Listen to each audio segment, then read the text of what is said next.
Okay, let's pick it back up. Part two of Vaush reacting to Sam Harris and me reacting to Vaush reacting to Sam Harris. Because by sanctioning them, we caused the material and social conditions which led to that increased rate of intra-community violence. And that is what we have done to black communities in this country. We have sanctioned them. We have denied them good housing. We have denied them good education. We have denied them good social services. We have denied them good infrastructure. We have denied them good business opportunities. We have denied them the same level of economic mobility afforded to other groups in this country. In many cases, we have denied them loans. We have denied them access to tutors and social work and other policies designed to elevate people's status in society. We have denied them a normal rate of policing. We have denied them fair and just treatment by the criminal justice system. We have denied them equal rates of sentencing when you account for all other forms of possible variable countenance. We have denied them, in essence, to the same extent, every single component of what our civil society relies on. They even have food deserts in some of these communities. You got to drive a long while before you find a proper grocery store, but there's a 7-Eleven on every block. That's why obesity is so common in poor neighborhoods. It's because it's hard to get the money for a good, proper meal when a McDouble is $2 or however much. I don't eat at McDonald's.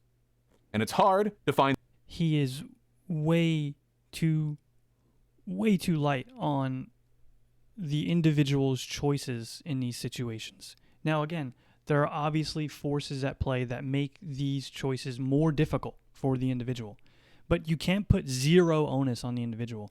And we also, eating healthy, I'm sorry, but listen, I know quite a bit about eating healthy. Eating healthy is not expensive. It's not. You just have to know what's healthy and what's not. You just have to take the time and the energy and the effort to prepare certain meals for yourself, as opposed to going to McDonald's, like Vaush says, and buying a Big Mac or whatever. Canned beans are not expensive. Canned tuna is not expensive. Rice, brown rice, is not expensive. Eggs are not expensive. Water, just drink water. The list goes on. There are tons of fruits and vegetables that are on the inexpensive side, especially if you get them canned. Now, all of that stuff takes a little more time, a little more effort, a little more preparation, a little more know-how to put it together and make it taste good, as opposed to a Big Mac. But that they're healthier and they're the better choice for your body and your mind and your health in the long run. You can't tell me there are many places around the globe that have far less at their fingertips and available to them in terms of food, and they tend to eat healthier than poor Americans. So I think this probably has more to do with just the American diet than it does with access or lack thereof to healthier food options. In the time to cook a healthy meal when you have to work 3 jobs to pay your rent. And it remains a fact that in the presence of these conditions, those people will commit crime against one another. That if we do that to a community, and it is largely the black community we have done this to, that the members of those communities will engage in disproportionate rates of criminality, everything from rape to murder to thievery to larceny to grand theft auto. But we are not levying blame at individuals who are acting in ways which circumstantially correspond to the environments they have been placed in. We are looking to address systemically the causes for this disproportionate behavior, which is why I say now, when I say this to Sam Harris and anyone who likes Sam Harris, that the rate of black murders committed by the police and the rate of black murders committed by black people are utterly irrelevant when compared against one another, because the rate of black on black crime is a product of the system these protests are attempting to address. It's not about blame. It's not about hurting the white man, because it would, by all accounts, benefit our country economically to address these impoverished areas. It is about recognizing the fact that people behave predictably when put in predictable circumstances, and the predictable circumstances the majority of the black people in this country live in are predictably worse and lead to predictably worse outcomes than those of the average white person, and there are things that we can do to address these disproportionate outcomes civically. And what's more, a large number of these disproportionate outcomes are the product either of implicit bias, which exists today, or of lingering bias from more evidently racist time periods. And I have spoken for a long time on this segment, so let's give him a chance to respond. And this type of violence is far more representative of the kind of violence the black community needs to worry about. And ironically, it's clear that one remedy for this violence would be effective policing. Now, these are simply Effective policing and martial policing are not the same things. Sam didn't say they were the same things.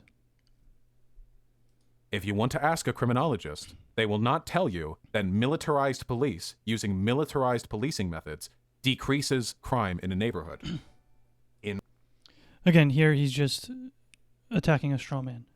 Sam didn't say any of this, and he's just going on about as if Sam did say this. In fact, if we were to look at the data and to rely on facts rather than feelings, we would come to the conclusion that police militarization does not lead to a decrease in crimes committed or officer injuries, and may actually increase both, because you cannot fix deep-seated socioeconomic problems by arresting the occasional person you see behaving criminally. No, you can't. I agree. You can't fix these problems by arresting the individual who's behaving criminally, but that individual still needs to be arrested. Vaush needs to say what he really should do is have a conversation with people who live in these communities who are law abiding and ask them what they think about the criminals in their community and how they should be handled.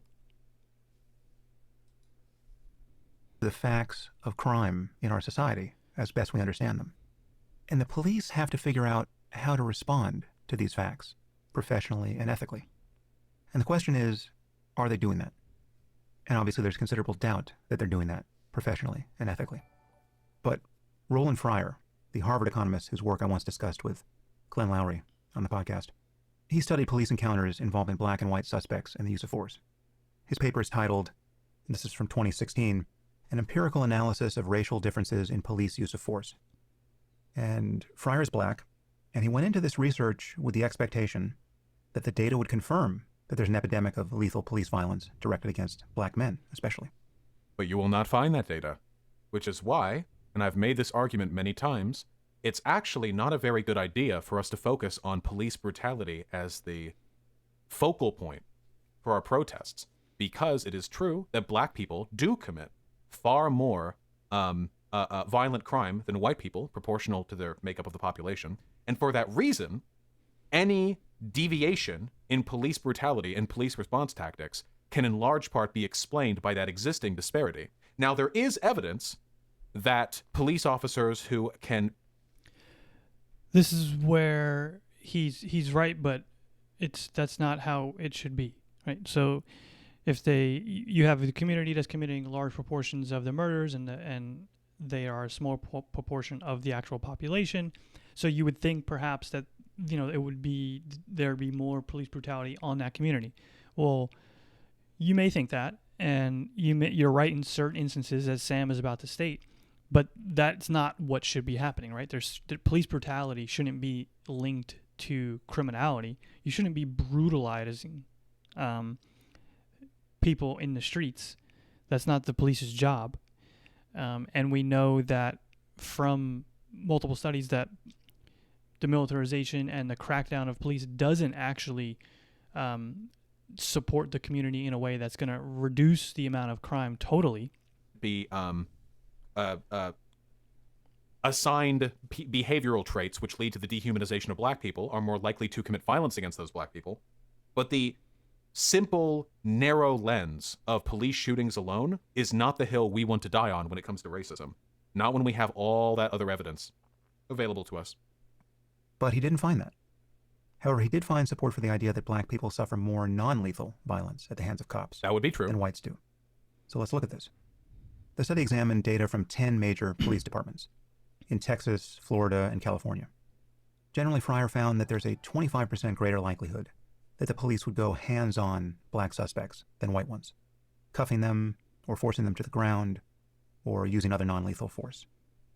Specifically in New York City, in encounters where black and white citizens were matched for other characteristics, they found that cops were 17% more likely to go hands-on black suspects, 18% more likely to push them into a wall, 16% more likely to put them in handcuffs in a situation where they weren't being arrested, 18% more likely to push them to the ground, 25% more likely to use pepper spray or a baton. I will give Sam Harris credit for one thing, if nothing else.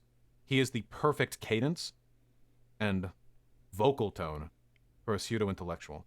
Whether or not you actually believe him to be a pseudo-intellectual, it is very easy to drift off listening to his voice.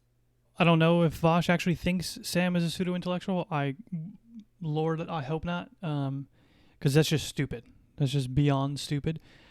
There are plenty of people in the public sphere that I disagree with, but I will easily acknowledge that they are smart people and intellectuals 100%. Okay, so I disagree a ton with just about everything Ben Shapiro says. But there's no denying that the man is extremely smart. There's no denying that. Okay, he's an ideologue, so he gets a lot of things wrong, but he's smart. Thomas Sowell, another one. I've read quite a few of his books. I disagree with him, but a number of things. There's no doubt in my mind that the man's smart. He's an intellectual. Jordan Peterson, another one that I disagree with on a ton. And I can't stand the way he talks about Christianity. But there is not a doubt in my mind that he is smart and an intellectual. And it is a terrible look when you are opposed to the ideas that someone else has and you are very quick to just call them stupid or a pseudo-intellectual. Sam Harris is not stupid, nor is he a pseudo-intellectual. This is stupid of Vaush to say. And imagine that he is speaking with a honeyed tongue, every truth you were never before told. He does have a very nice voice. 19% more likely to draw their guns, and 24% more likely to point a gun at them. So this is more or less the full continuum of violence, short of using lethal force. And it seems, based on the data we have, that blacks receive more of it than whites. So what accounts for this disparity? Racism? Maybe. However, as I said, it's inconvenient to note from other data that suggests that black cops and Hispanic cops are more likely to shoot black and Hispanic suspects. No, it doesn't. I've seen that argument made before. Well, actually, black and Hispanic cops are more likely to use lethal force against black folk. No shit. Neighborhoods with a lot of black folk are going to have more black police. That's just a... What he is saying here, Vaush is saying here, is that, well, that's obvious because they're more likely to police those neighborhoods. No, it's not obvious though, because they're not. The more likeliness that they are to police the neighborhoods that they reflect, that has nothing to do with whether or not they are more likely to brutalize them. It has to do with more likely whether or not they're going to come encounters with them, which again isn't even true. It's not even true. We know policing in this country is part of the problem is that the police who police these neighborhoods don't actually look like the people they are policing. We know that. That's one of the things that the protests are actually fighting for, is for the police officers to mirror more of the citizens that they are policing. I know, again, I understand that this is just an anecdote, but I know multiple police officers who police parts of the city that I live that they don't live in, and they don't reflect the people who live there. You get placed, especially depending on where you are in the precinct, on your level of seniority and whatever your role is as a police officer, whatever you're assigned duty to, that really isn't up to you. And you get placed in certain neighborhoods, and you, again, depending on a number of different variables, you don't get to choose that. And a lot of times, the Hispanics and the black cops they don't all end up in the black and Hispanic neighborhoods. That's just a matter of proximity. I mean, yeah. If you go, I mean, in a lot of those neighborhoods, I mean, where you have a lot of black on black crime, a lot of gang violence, very often these neighborhoods are patrolled by black police officers or Hispanic police officers, who, as we know, are one half black socioeconomically. Not true. Because it's a lot easier to work through the ins and outs of a neighborhood if there's a sense of camaraderie with the people that you're policing. Now, that's not always the case, obviously. And if I remember correctly... It's not even mostly the case. There is evidence suggesting that police tend to behave better and people have less complaints about the police if people are being policed by people of their own race. But that happens more often when black people are the recipients of the policing than with white people, i.e., black people are more comfortable being policed by black people proportionally than white people are being comfortable policed by white people, as in black people mind the racial deviation more. And it makes sense. If you're a black person and you experience over-policing, you probably live in a pretty bad neighborhood, just statistically speaking. And in such a neighborhood, I think it's important for a lot of these these impoverished people, these underserved people, to believe that there is a culture. It doesn't make sense. It doesn't make sense at all. This is the SJW mindset setting in. You're prejudging this person based on their skin color. You're prejudging the police officer if you're a black person and you see them as white and you think, oh my God, they don't care about me or this neighborhood, and you have all these preconceived notions that are swirling around in your brain based on that individual's skin color. That is not helpful. It's prejudice, and it's not going to better the situation. So while it is understandable because that's human nature, we have to get past that, and that's the whole point of this whole discussion. Through line to the people who are policing them. I would make the argument it's less about race and about the knowledge that the person you are being policed by might have come from the neighborhood that you're in. And that won't matter as much to white people, because if you're a white person in a largely white neighborhood, you're more likely to be doing okay socioeconomically, and a black person rolling through isn't going to make you worry, oh my God, that guy's not from the hood, he's probably going to treat me like shit. That tends not to be an experience white people have.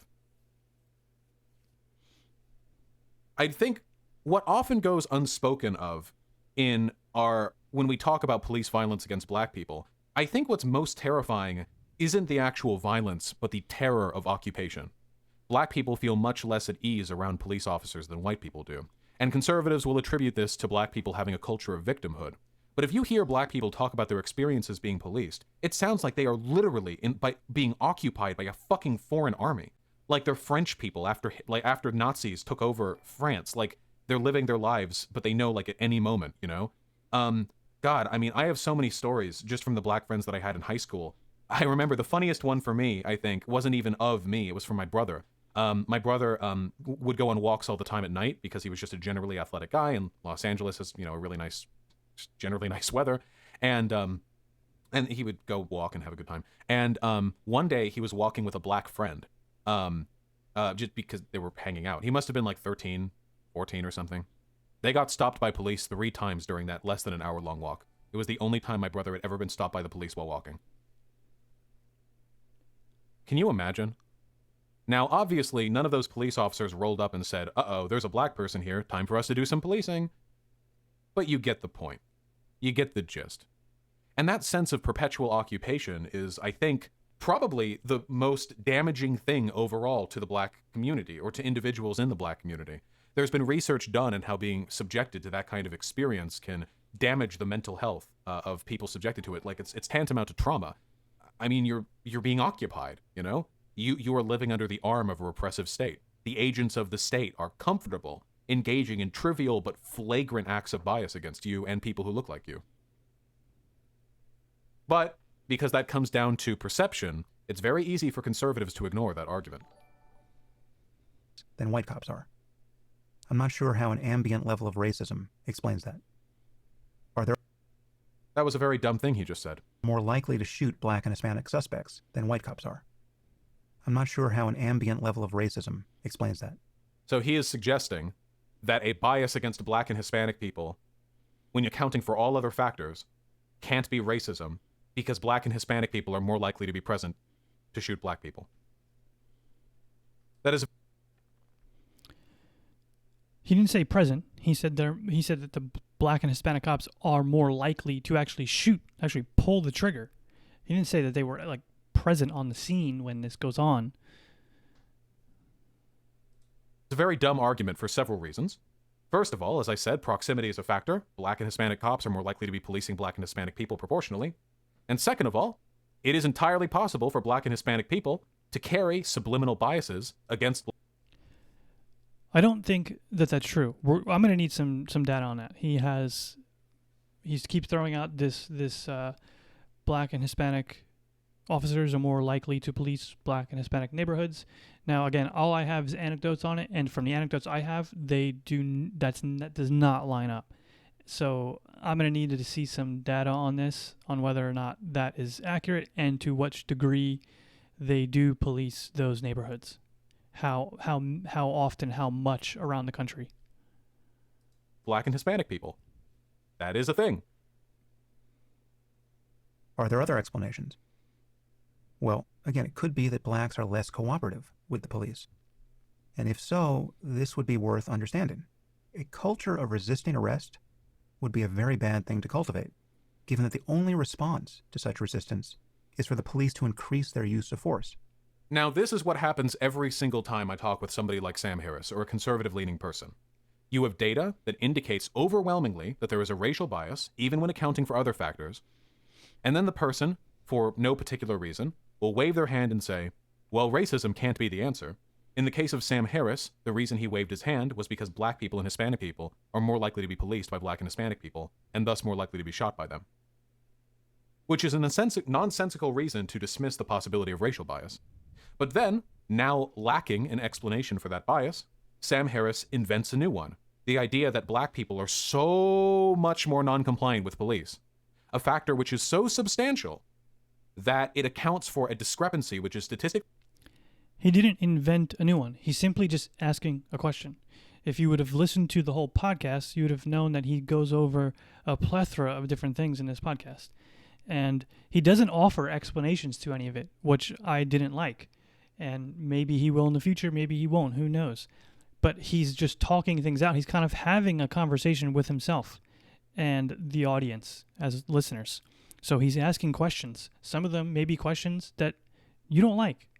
Significant, but so hidden that it wasn't accounted for by the researchers, and that is what explains the bias. This is the flagrant anti-intellectualism that I have come to know in arguing about systemic bias, because it is impossible for a multivariate reductive analysis to account for every conceivable correlating factor. It's not possible. Conservatives will dismiss that fact as evidence that actually there is no racial bias, and it's this other factor they failed to account for. I think I'm comfortable from the section of this podcast that I've listened to in understanding Sam Harris's approach. In essence, he is very comfortable invoking the black rate of criminality without providing any explanation, which gives his audience, varied in opinion as they may be, a wide variety of possible interpretations, ranging from the environmental to the genetic. He will dismiss evidence which does not favor his point with a, frankly, unbecoming of his level of education, dismissal, seriously, because black and brown police are more likely to shoot black and brown people. That's it. That's your excuse. With an embarrassing level of anti-intellectualism. And then he will assign to these studies a correlative data point which was not backed by the researchers, which actually once more places the blame on black people. Because that is what people like Sam Harris want to do. They want to look at all these protesting black people, all these rioters, all these looters, all these protesters, and he wants to point at them, and he wants to say, okay, how about you fix your own problems first? You're really going to bother us white people when you commit so much crime amongst yourself? But as we have to remember from the embargo analogy, just because the actual criminality is being committed within a community does not mean that the causes for that criminality may not be committed by a larger systemic institution or a systemic cause. In the case of the embargo analogy, it is the embargo. And in the case of black people in America, it is institutional racism. I do not know if Sam Harris is racist, though his defense of Charles Murray, who is undeniably a racist, is rather suspect. But I do know that his narrative here is one which perfectly suits the mentality of the American racist. One who is willing to dismiss all forms of systemic bias as non-existent, one who is willing to assign all of the crimes committed by and all of the pain suffered by black people in this country as being a product of their own faults, one who will dismiss academic research when it does not favor their point, but then sneakily edit the abstract of that data to... Sam didn't do any of that here. So again, this is just Vaush kind of attacking a straw man. Sam didn't sneak in his own statistics. He didn't push away certain data that didn't fit what he's trying to say here. He's not even really trying to say anything here. Again, because he's not giving solutions. He's not giving explanations. He's just telling you what the data is, and then he's asking questions about it. That's mainly what this entire his entire podcast episode was about. Better suit whatever conclusion it is he is trying to push. I have never had a particularly high opinion of Sam Harris ever since his frankly embarrassing assertion that he has solved the is-ought gap in philosophy, which is a preposterous statement, and his general unwillingness to engage with the academic perspective of an issue seems to be following through now. Oh, did you guys not know that? He literally said that he had solved the is-ought gap, that he can use science to determine morality. And then he does this by vaguely gesturing at... Well, here, this is, again, half true. Sam does completely mess up the is-ought Hume debate. He completely gets that one wrong. I'm not sure what is going on there with Sam, but second from that is the moral objectivism and being able to explain morality from a scientific point of view. That is possible.